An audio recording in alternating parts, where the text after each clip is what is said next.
Hello friends, सत श्री अकाल। आज हमारे एग्रीकल्चर दुनिया में आप सभी के लिए ना बुक के जो ऑब्जेक्टिव है वो और फिर अलग से कुछ ऑब्जेक्टिव है, क्योंकि बुक में बहुत सारे ऑब्जेक्टिव थे तो कुछ किए हैं और कुछ बाद के दिनों में हम कर लेंगे। ठीक है, तो स्टार्ट करते हैं।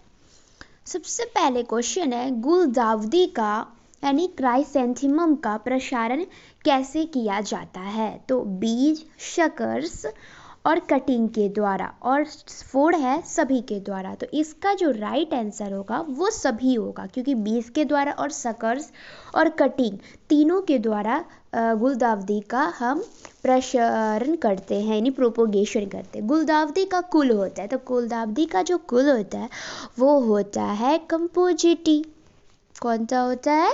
कंपोजिटिव फैमिली से बिलोंग करते हैं। फिर गुलाब, गुलाब का उत्पत्ति स्थान होता है उत्तरी गोलार्ध। भारत में गुलाब की खेती कितने क्षेत्र में किया जाता है? पता है, गुलाब की खेती भारत में 30,800 ऐसे 87 की 75 ऐसे करके कुछ मतलब डाटा रहते हैं, तो वही शायद इसी के लगभग है, तो उतने क्षेत्र में किया जाता है। 30,800 कुछ है, पर हमारे इसमें ऑप्शन दिया हुआ है कि 39,000 हेक्टेयर, फिर 39 लाख हेक्टेयर और 49 लाख हेक्टेयर, फिर 59,000 हेक्टेयर। तो है 30,800 कुछ इसके डाटा है। 870, हाँ, इसके जो डाटा है ना वो करेंट वो है 30,800 कितने 70। तो 30,000 ही हुए ना, तो इसका राइट आंसर 39,000 हो जाएगा, क्योंकि इससे कम तो दे नहीं रखा है। अगर 30,000 राइट आंसर अगर हो तो वही होगा, पर यहाँ पे ऑप्शन यही है और इनमें से कोई नहीं का भी ऑप्शन नहीं है, तो ये इसके आसपास का, तो यही होगा। गुलाब किस कुल का है? तो गुलाब का तो पता ही है, रोजेसी। और गुलाब लॉन्ग की क्वेश्चन भी है और इम्पोर्टेंट भी है, तो आप गुलाब भी देख लीजिएगा, वीडियो मैंने डाली हुई है पहले से।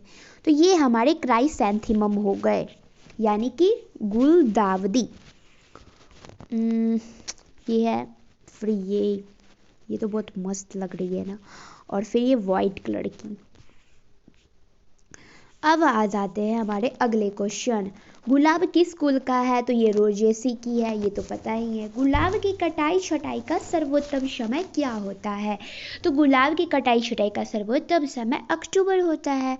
अश्वगंधा का कौन सा भाग उपयोग में लिया जाता है? अश्वगंधा का जड़। अश्वगंधा जो होते हैं वो मेडिसिनल प्लांट होते हैं, औषधीय पौधे, और इसके जड़ का यूज किया जाता है। तो ये हमारे अश्वगंधा के प्लांट हो गए।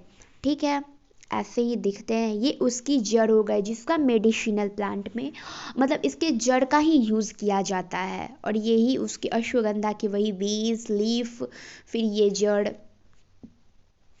हो गए। अब है हमारा, निम्नलिखित में से किसका व्यावसायिक भाग बीज होता है? तो बीज किसका? अश्वगंधा की तो जड़ हो गई, तो इसबगोल का ना व्यावसायिक भाग बीज होता है। अब है काल मेघ किस जलवायु का पौधा होता है? तो काल मेघ भी मेडिसिनल प्लांट होती है, और ये उष्णकटिबंधीय, यानी इसका जो राइट आंसर है वो होगा, उष्णकटिबंधीय जलवायु का ये पौधा होता है। मकोई किस कुल का पौधा है? मकोई ये खरपतवार भी होता है और इसका मेडिसिनल में यूज भी किया जाता है, तो मकोई होता है सोलेनेसी फैमिली से। ठीक है, तो ये हमारा यहाँ पे सोलेनेसी ऑप्शन भी दे रखा है। सिट्रोनेला एक पौधा होता है, तो सिट्रोनेला होता है ना, ये बहुवर्षीय पौधा होता है, ये भी मेडिसिनल प्लांट होता है। ये हमारा हो गया कालमेघ का पौधा यानी प्लांट, ये कालमेघ का ही फ्लावर हो गए, या आप ये फ्लावर में ही शायद इसमें सीड बनते होंगे। ये हमारा हो गए मकोई। सड़क के किनारे आप ऐसे प्लांट को देखते होंगे जिसको और यही इस मकोई में ना ऐसे ही बैलून, ये दिल के हार्ट के आकार का रहता है, और इसमें ना ऑक्सीजन भरी रहती है बैलून के आकार। मैं बचपन में से मतलब दबा के ना फोड़ देती थी। और ये तो आपको पता ही है, ये सिट्रोनेला नेला होता है, ये उसी का प्लांट है, ये ग्रास है, ये सिट्रोनेला ग्रास हुआ और ये सिट्रोनेला प्लांट हुआ। अब है सिट्रोनेला की उन्नत किस्म, तो सिट्रोनेला की उन्नत किस्म है बायो-13। अब है सिट्रोनेला घास लगाने का उत्तम समय, तो इसका जो उत्तम समय होता है ये जुलाई अगस्त और फरवरी मार्च ये दोनों होता है, क्योंकि हमारे जो बुक में आप पढ़ोगे तो जुलाई से अगस्त और फरवरी से मार्च ये दोनों ऑप्शन है, और यहाँ पे भी दोनों ऑप्शन दिए हुए हैं, तो इनमें से कोई नहीं। तो इसका जो राइट आंसर जो होगा वो ये भी होगा और ये भी होगा, ठीक है। तो अगर आपको एक ऑप्शन दिया रहता है तो आप एक सेलेक्ट कीजिए, अगर दोनों ऑप्शन दिया हुआ है तो आपकी मर्जी दोनों कर लीजिएगा, पर यहाँ पे तो वही ऑप्शन दोनों है, तो इसलिए मैंने राइट आंसर यही है, ठीक है। अब है सिट्रोनेला घास की वनस्पति का नाम क्या होता है, तो सिट्रोनेला घास की वनस्पति का नाम होता है ये सिम्बोपोगॉन विंटेरियंस, ठीक है। और अब है लेमन ग्रास का मुख्य घटक, लेमन ग्रास का मुख्य घटक होता है सिट्रेनॉल, ठीक है। और सिट्रेला की जो किस्म थी वो बायो-13 होती है, ठीक है। और किसमें पाया जाता है, सिट्रोल पाया जाता है लेमन ग्रास में। ये हमारी हो गई लेमन ग्रास, इसमें ऐसे ही मतलब ये ऐसे करके रहते हैं, और ये आप इसके जड़ को तो देख ही रहे हो। और ये फिर हो गई ना ऐसे करके हो गई यहाँ पे भी, तो यही ऐसे पहले प्लांट होते हैं, फिर यहाँ पे भी वैसे हैं, और फिर इसका यूज़ किया जाता है, इसकी कटाई भी 100 दिन में की जाती है, वो आपके क्वेश्चन। लेमन ग्रास की उन्नत कृषि प्रभेद है, तो इसकी जो उन्नत प्रभेद है वो है कौन सी, कृष्णा। लेमन ग्रास की रोपण किया जाता है, तो लेमन ग्रास का जो रोपण किया जाता है वो ये स्लिप्स के द्वारा किया जाता है, यानी इसका राइट, लेमन ग्रास की रोपण स्लिप्स के द्वारा किया जाता है, ठीक है।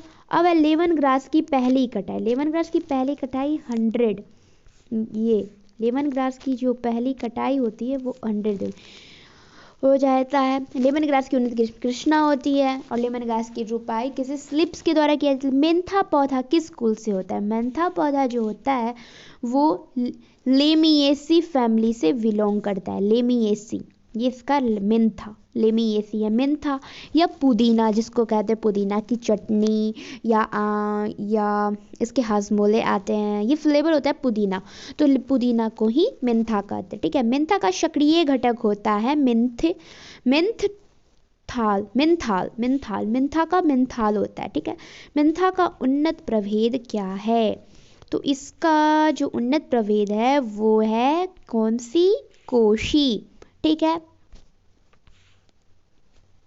कोसी हो गई मेंथा का। अब ये हमारा मेंथा या पुदीना एक ही है, यही होता है, वो तो आप देख ही रहे हो।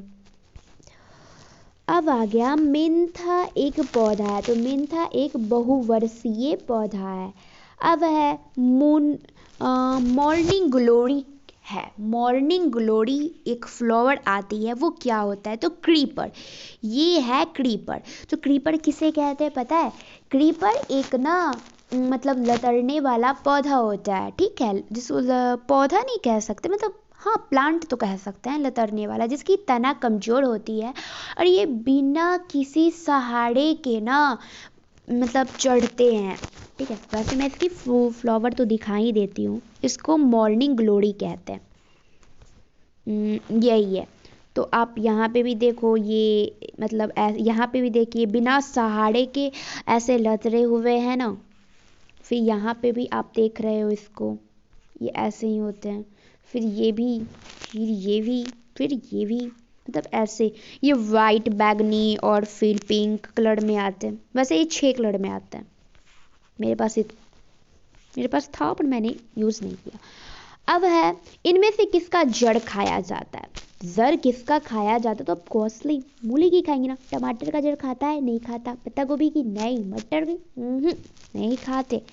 आम की कटाई छटाई की जाती है, कब की जाती है, तो आम की कटाई छटाई की जाती है जुलाई और अगस्त में, ठीक है। अब इनमें से कौन बड़े पौधे का उदाहरण नहीं है? तो आम तो बड़े होते हैं, आंवले बड़े होते हैं, लीची भी बड़े होते हैं, नींबू उससे छोटे होते हैं, तो नींबू इसका राइट आंसर है नींबू।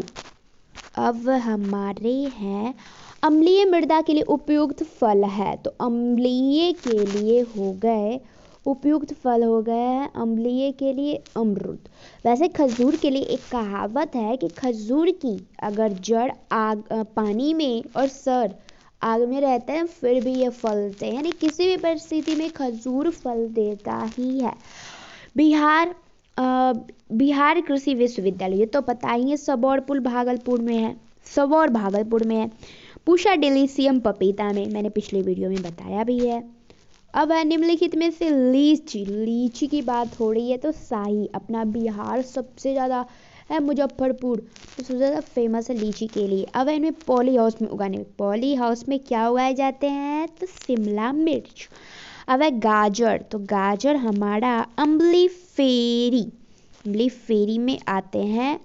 अब है प्याज में भंडारण की क्षमता को बढ़ाने के लिए किस रसायन का छिड़काव किया जाता है? तो MH यानी कि मौलिक हाइड्राजाइड, ये इसके राइट आंसर हो गए। अब है थैंक यू मेरी वीडियो को देखने के लिए एंड मुझे सपोर्ट करने के लिए। एंड आप सब बहुत मेहनत कीजिए, बहुत अच्छा कीजिए और आगे फिर हम मिलेंगे आपको नेक्स्ट वीडियो में।